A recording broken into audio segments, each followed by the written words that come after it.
is the NBA commissioner, Adam Silver, joining us on the show. Adam, did you take over David Stern's office?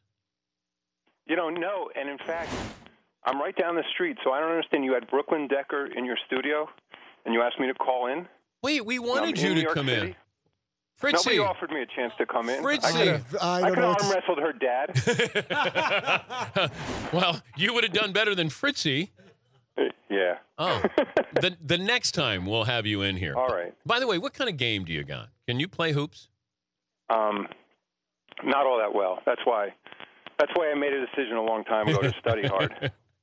All right, I've been in Commissioner Stern's office. Right. There's a whole lot of wood in there, a lot of paneling in there. There's secret doors in there, Adam. I'm actually still in. I don't know if you remember. He was at that one end of the hall, and I was at the other. I'm still in my old office. I don't feel quite ready for his office yet. I'm ready. I'm waiting for the right moment. Did he ever yell at you? No. He yelled at a lot of people. I think you witnessed him firsthand. But no, he never yelled at me. I don't know why. Do you realize when I'm in there to meet the commissioner, and I think Greg Winnick was there, somebody was in there with me, and I hear the commissioner just airing somebody out. And I'm going, oh, my God. And he comes out of the wall. I didn't know it was a door. And I'm thinking, oh, my God, I got to sit down with this guy. And he goes, those damn contractors. I'm trying to get work at my house done. I go, okay, I feel a little bit better now. No, Dan, I think I remember he said, next. When you decided to take this over, and it feels like there's a progressive attitude towards your approach here. I don't want to overstep my boundaries here, but it sounds like you're looking at other, and maybe Commissioner Stern was looking at this, but, the age limit, kids going into the NBA, advertising on the jerseys. Has this been front burner stuff with the league and the commissioner prior to you taking over? It's been on the burner. I'd say there's nothing new that I'm talking about that David and I hadn't been talking about for years. For example, raising the minimum age from 19 to 20 was on the table in the last collective bargaining negotiation, which was roughly 2.5 years ago. And what happened when we got the deal done, remember around Thanksgiving, and then we opened on Christmas, we made a decision with the then head of the union, Billy Hunter, that we would take a group of issues and, in essence, park them and say, let's start playing, and then we'll return to the negotiating table. Billy didn't end up ultimately returning to the union, so there's been, in essence, no executive director of the union now for over 2 years. So that issue, I'm not sure why it's gotten so much attention in the last few months, because it's something we've been talking about for a while. But I've been talking about it, and I'd say maybe the only difference in my approach from David's is I've been talking more about the college game. And, while we think raising the age from 19 to 20 would be helpful to the NBA, we think it would, of course, do a lot for college basketball as well. Yeah, I've said this for years now. It benefits everybody. Now, would you put a caveat, a proviso in there that said, if you want to come out of high school right to the NBA, we'll let you do that. But if you make a commitment to go to college, or developmental league or whatever it might be, you still have to be 20 to enter the league through that channel.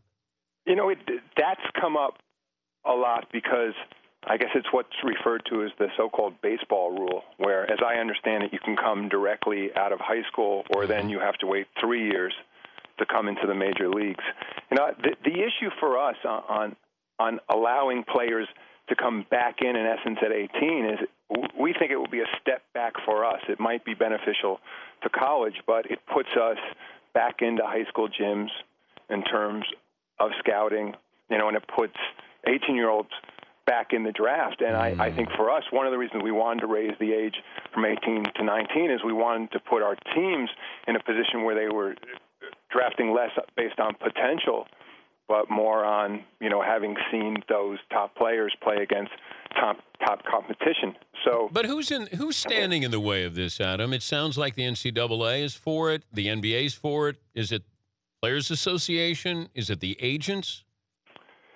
Well, in fairness to the union, I'd say historically they've been against raising the age, but they agreed to go from 18 to 19. And as I said, we didn't get an outright no in the last negotiation. They just said this is something that needs to be discussed further. So, I mean, as you know, I can't do it unilaterally as the NBA. I mean, I can't make a decision to raise the age from 19 to 20 without the union. It has to be collectively bargained.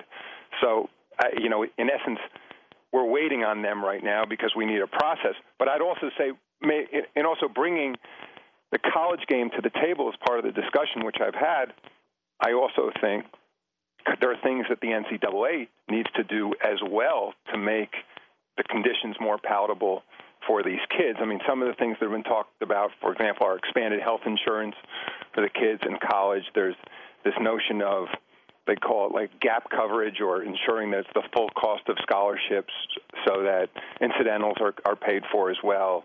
You know, there's issues in terms of eligibility. For example, players have to declare next week whether they're eligible for the draft. That it used to be a much later date, and the colleges made it earlier, I guess, for their recruiting purposes, so they would know, for example, if they're losing their starting point guard, who they should be recruiting. But I think it makes sense to extend that date so players can have a better opportunity to see where they're going to fall in the draft, and along those lines maybe also allow them to be represented, because I think it's this notion that they, without professional help, are in a position to make those kinds of career decisions just doesn't make sense to me.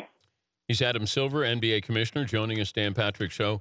What would be the earliest where we could see an age requirement of 20 with the NBA or college? Well, it's too late for next season, so I would say that, you know, in fact, we've been waiting for a new executive director of the union, but there is an interim director, a guy named Ron Klempner, and he has an executive board that serves with him, and that executive board just, in fact, appointed Mayor Kevin Johnson, former NBA superstar, to oversee and be part of the search process. And I take that as a positive sign. In fact, some of the executive committee members have told me that let's get back to business.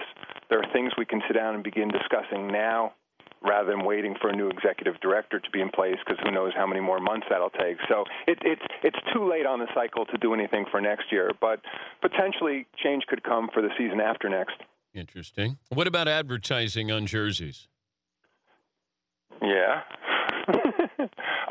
How close? I mean, is it viable? I think it is. Inevitable? I mean, yes and yes. And maybe it's because I've spent so much of my 2 decades plus here selling the NBA internationally and traveling internationally, but it's so commonplace for soccer clubs around the world and basketball clubs as well outside the United States that, you know, in this day and age where on non-live programming where people are using their DVRs and skipping through commercials, to me it's just that much more of an opportunity for our sponsors to get closer to our game and to be closer to our athletes. And I think it's one of those things where I'm, you know, on jerseys, I mean, the sleeve jersey issue, for example, I mean, I get that one, whether it's superstition or players just don't like it or they're sensitive to feeling sleeves when they're shooting. I think that's something we have to tread very carefully on, especially long term, if there's any suggestion that it impacts the competition or the feel of the players. But when it comes to advertising on jerseys, I do think it's inevitable. Okay, but are we going to see the Buffalo Wild Wing Lakers? Is it going to look like the Premiership? No, it's interesting, you know, mentioning the Premiership, and I didn't even realize this until I started studying it closer, that even some of the great English franchises like Manchester United, they don't even have their names on the jerseys. All it is there's a patch for the team logo. I mean, same with Arsenal, same with all those great clubs. No, we're not looking to go there. I think what we've discussed is some sort of relatively small patch that, you know, would have an advertiser's logo, most likely not even their name.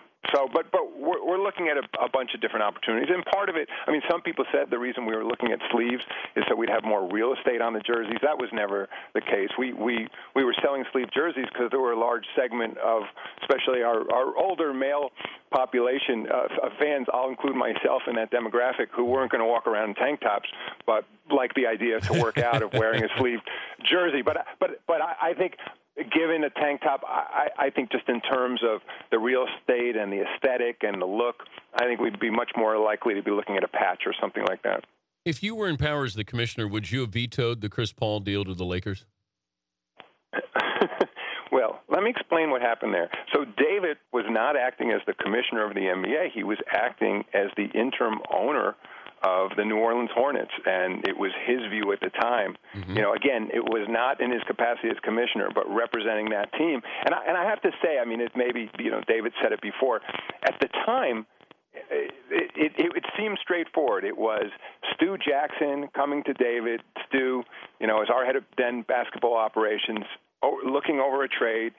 Our goal, David's obligation at the time, was to do the best for the New Orleans team, and he decided that trade at that moment was not in that franchise's interest. I'm not sure, you know, in retrospect, anyone thought it would blow up into the kind of issue it became. It seemed like in the regular course of business, that's how it works with general managers and owners. General managers propose trades, and owners have to then make those decisions, and that was the capacity David was acting in at the time. Before I let you go, over under a year before you find Mark Cuban. I'm hoping never to find Mark Cuban. So far, so good, and we've had very constructive discussions. So it may be, if Mark Cuban wants to be fine, he knows he'll be fine. But I'm looking for more creative solutions. But Adam, does he have a debit account? Is there a prepaid account for Mark Cuban with the NBA?